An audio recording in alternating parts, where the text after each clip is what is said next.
mais inteligentes do mundo criminal traçam engenhosos planos para recuperar sua liberdade. Mas talvez você já tenha ouvido falar de Alcatraz, uma prisão nos Estados Unidos supostamente invulnerável a qualquer fuga. Bom, surgiu uma carta que ameaça essa ideia, no qual seu autor alega ter escapado da prisão com sucesso.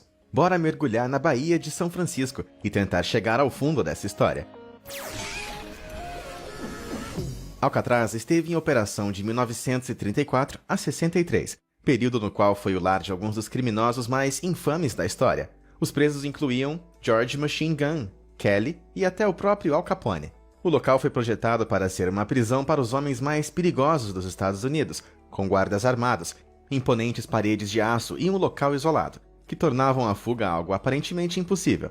Mesmo que um preso conseguisse sair do edifício de alguma forma, ele ainda teria que achar um caminho através da água natural e fria da Baía de São Francisco. Corria o boato de que a baía tinha correntes fortes o suficiente para afogar até os nadadores mais fortes em poucos segundos, isso sem mencionar os tubarões brancos. Com toda essa reputação, você pode imaginar a surpresa do Departamento de Polícia de São Francisco quando recebeu uma carta em 2013 alegando ser de um fugitivo de Alcatraz. Como alguém poderia escapar de Alcatraz e viver para contar a história? Vamos ver. Em 1962, 4 homens planejaram uma fuga de Alcatraz. O cérebro por trás do plano era Frank Lee Morris. Criminoso de carreira, Morris foi condenado por seu primeiro crime aos 13 anos. Antes dele ter a idade suficiente para comprar cigarros, ele já tinha sido preso por tudo, desde porte de narcóticos até assalto à mão armada. Mas apesar de sua vida conturbada, Frank era altamente inteligente, alcançando 133 pontos em um teste de QI administrado na prisão. Infelizmente, ele aplicou seu alto QI quase exclusivamente para empreendimentos ilegais. Isso fazia dele um pesadelo para os guardas da prisão. No final dos anos 50, ele escapou da prisão na Louisiana, tentando evitar cumprir uma sentença de 10 anos por assalto a banco. Quando ele foi recapturado em 1960, foi enviado diretamente para Alcatraz. Se os policiais comentassem entre si brincando que ele não teria mais como fugir, morderiam sua língua menos de 2 anos depois. Os fugitivos 2 e 3 eram os irmãos e parceiros de crime, John e Clarence Anglin, do estado da Geórgia. Quando os irmãos estavam na casa dos 20 anos, eles se demitiram de seus empregos como trabalhadores rurais e começaram a assaltar bancos. Inicialmente, os irmãos foram bem-sucedidos, mas como criminosos, eles tinham suas peculiaridades. Os irmãos alegavam que a única arma que eles já tinham usado era de brinquedo, pois não gostavam da ideia de machucar fisicamente as pessoas durante seus assaltos. Mas, apesar da arma de brinquedo, eles receberam sentenças de 20 anos, depois que foram presos pela polícia. Fizeram repetidas tentativas de fuga de uma instalação em Atlanta, até que os guardas se cansaram dessa atitude e os mandaram para Alcatraz. A peça final do quebra-cabeça, Allen West, era um homem preso por roubo de carro e também enviado para Alcatraz após uma tentativa de fuga mal-sucedida de uma prisão da Flórida. No momento da transferência, ele tinha 28 anos, mas sua educação era de 2º grau incompleto. Isso pode explicar o infeliz desfecho que ele teve nessa história toda. Continua comigo que eu já te mostro qual foi o erro. Esses 4 prisioneiros eram vizinhos de cela em Alcatraz, e depois de se conhecerem, logo estavam trabalhando em um plano de fuga. Ao longo de 6 meses, cada um deles meticulosamente ampliou gradualmente os dutos de ventilação de suas celas. É aqui que a inteligência de Frank Lee Morris realmente floresceu. Sob sua orientação, eles usavam lâminas de serra descartadas das oficinas da prisão, colheres roubadas do refeitório e uma furadeira elétrica feita a partir de um motor de aspirador de pó.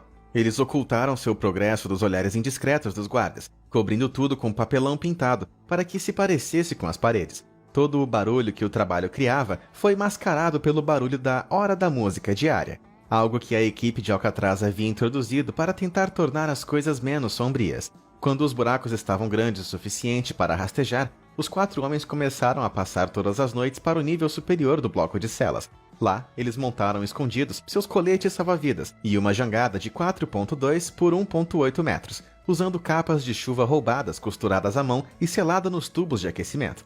Pedaços de madeira serviriam como remos para combater as fortes correntes e as águas geladas da baía. Os guardas nunca notaram que os homens não estavam em suas camas todas as noites, graças às cabeças falsas que criaram e deixaram em seus travesseiros.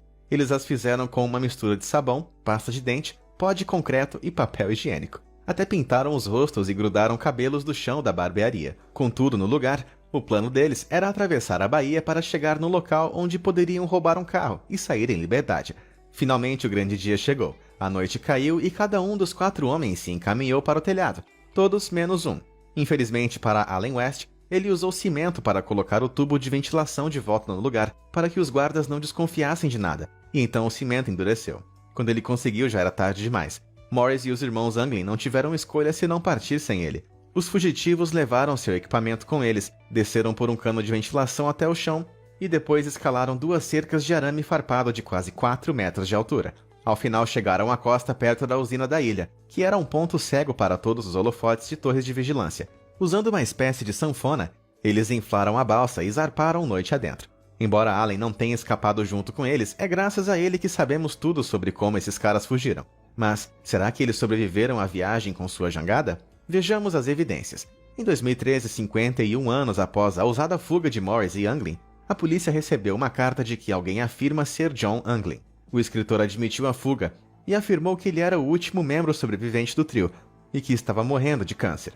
Em seu aparente leito de morte, o escritor ofereceu um acordo aos policiais. Ele se entregaria se prometessem tratamento médico e menos de 1 ano de prisão. Mas será que essa carta extraordinária era mesmo de John Anglin? Ele teria 83 anos em 2013. Então é certamente possível que ele estivesse vivo. Quer dizer, isso se ele tivesse sobrevivido à viagem de 1962. A carta foi examinada com cuidado em busca de impressões digitais e DNA, e a caligrafia foi analisada, mas os resultados foram inconclusivos. Sem certeza de qualquer maneira, as origens da carta podem parecer duvidosas a princípio, mas existem razões suficientes para acreditar que o trio saiu mesmo vivo da ilha, o que dá mais credibilidade à carta. Apesar do FBI ter concluído oficialmente, em 1979, que os 3 homens se afogaram após a fuga em 62, seus corpos nunca foram encontrados, e nem todos estavam convencidos dessa versão oficial. O US Marshal Service, por exemplo, lista oficialmente o caso como estando aberto até hoje. Ao comentar sobre o tema, um marechal norte-americano chamado Michael Dyke observou que os corpos de 2 em cada 3 pessoas desaparecidas na Baía de São Francisco acabam sendo recuperados. Visto que nenhum dos 3 fugitivos foi encontrado oficialmente, morto ou não, isso pode dar um apoio estatístico ainda maior à ideia de a fuga ter sido bem sucedida. Além disso, um policial na noite do intervalo relatou ter visto um barco ilegal perto de Alcatraz às 13 horas.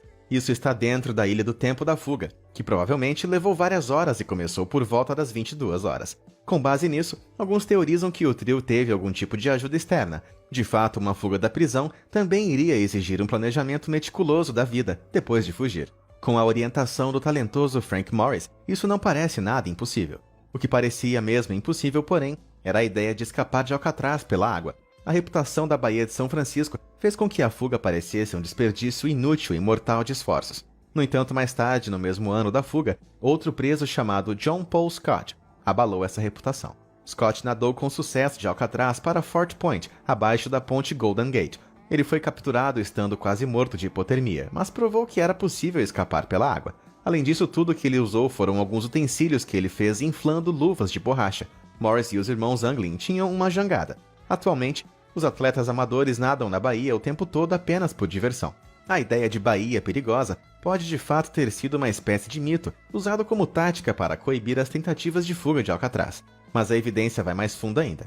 Ao longo dos anos, aconteceram muitos avistamentos de fugitivos. A certa altura, em meados dos anos 60, os rumores sobre Clarence Anglin morando no Brasil eram tão fortes que o FBI chegou a enviar seus agentes para lá a fim de encontrá-lo. Em 1967, alguém que afirma ser um colega de classe de Frank Morris disse à polícia que o encontrou em Maryland e que agora ele estava usando barba e bigode. Além disso, membros da família dos Anglin relataram ter recebido inúmeros cartões postais não assinados, aparentemente dos irmãos ao longo dos anos.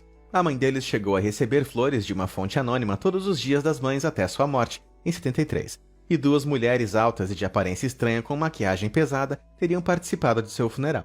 Quando o pai morreu, 2 homens misteriosos com grandes barbas apareceram na funerária, choraram na frente do caixão e depois foram embora. Será mesmo que esses caras usaram disfarces para chorar a morte de seus pais pessoalmente?